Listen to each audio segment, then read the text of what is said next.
Everyone. How are you doing today? As I shared in our daily financial news session from this morning, I had a bunch of ideas for videos I wanted to create today. Sunday is a day I normally don't have any interviews, so I can go ahead and create content as the day allows. And what we're going to do here is we're going to do two live sessions back to back. The first one is going to be what are the 5 traits for real estate investors to fail. And then the follow-on one will be what are the 5 traits of successful real estate investors. So let's just get started again. What are the 5 traits of new real estate investors who fail?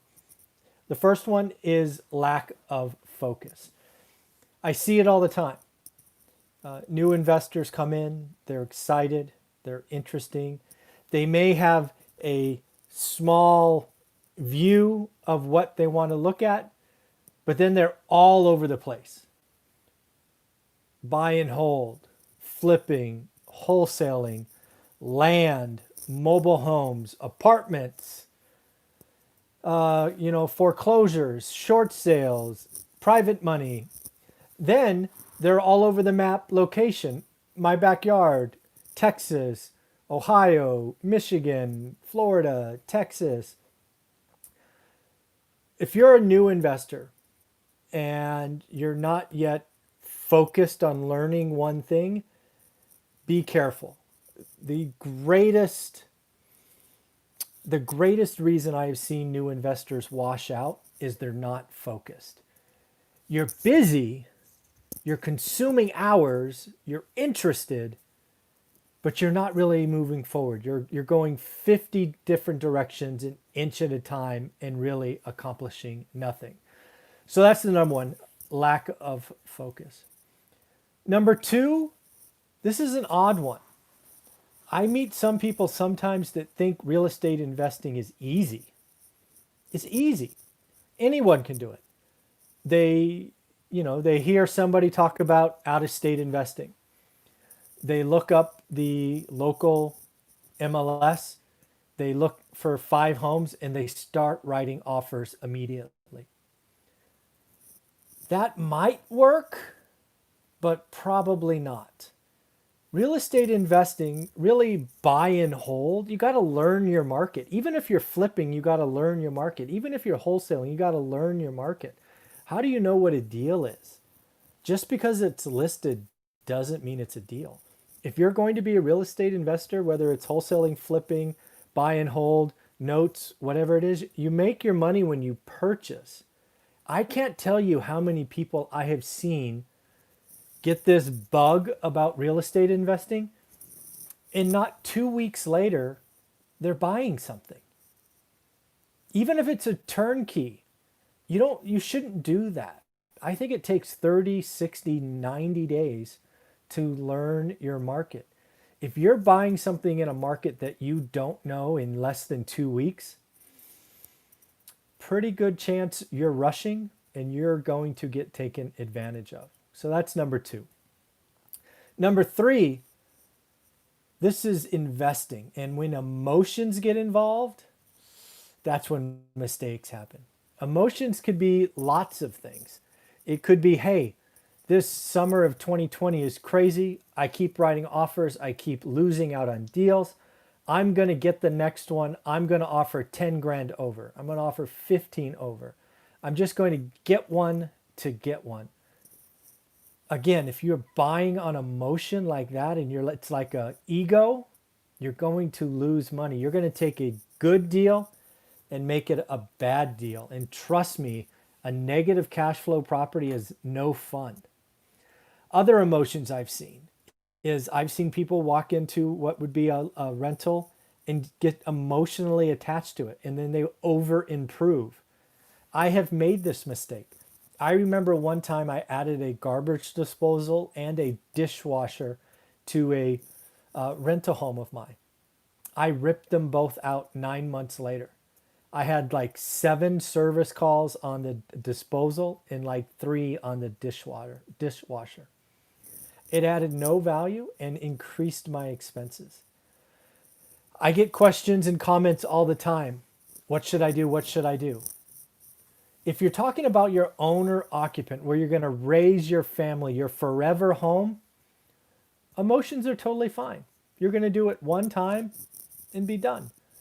But if you are going to call yourself a real estate investor, you can't let emotion into the equation.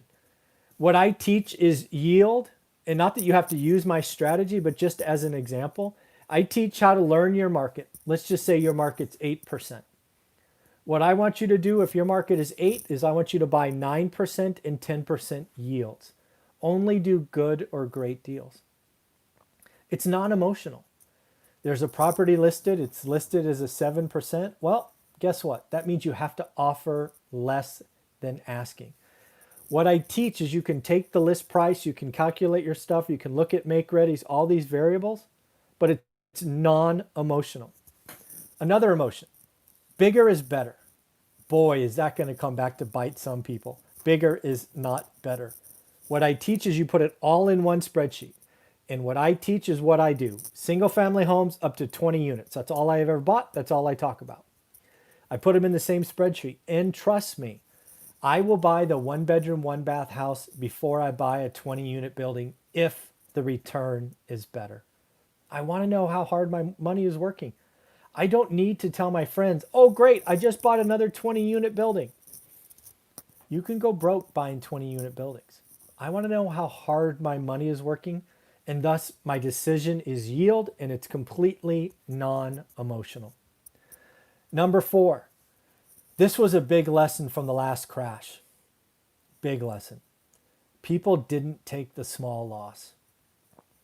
I saw many people that had had long track records in real estate. We're talking like the 90s up to 2008 and 9.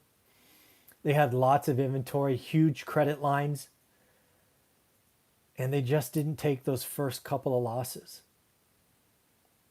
They just never wanted to take a loss. And once you start missing payments, other payment comes due, hard money starts asking for it, gone. If they could have survived, they would have thrived after. But they held on, their ego got in the way, they didn't take a small loss and take the lesson. There are lessons in small losses. It's hard, I understand. And here's another big one for me that I see people do over and over. They get excited about real estate investing. They get their first deal. Maybe it's out of state. They get their first property out of state. And not 30 days later, they own 3 more. Sorry, folks, I think that is stupid. You haven't even had one rent cycle yet. You haven't had one 90-day cycle to see if you really like being a landlord. Finding a market, getting your first deal should be celebrated. But don't rush in with 3, 4, 5 more purchases until you test it a little bit. Real estate investing is not for everyone. Not for everyone. Don't rush in. It's okay to be a little slow and patient, right? One rental at a time works. Even if it's out of state and they are cheap properties, you can go broke. So in the end, here are the top 5 traits that I've seen in unsuccessful new real estate investors. They lack focus. They look everywhere and do nothing. They think it's easy and rush in. After a weekend, they're buying something. 3, they're emotional. Either they think it's competition or they get attached or whatever. 4, they don't take the small loss if the market turns. And number 5, they just go too darn fast. All right, just like I said, I'm going to shut this down and I'm going to do another video about the 5 traits of successful investors. Stay tuned for that. Take care. Bye.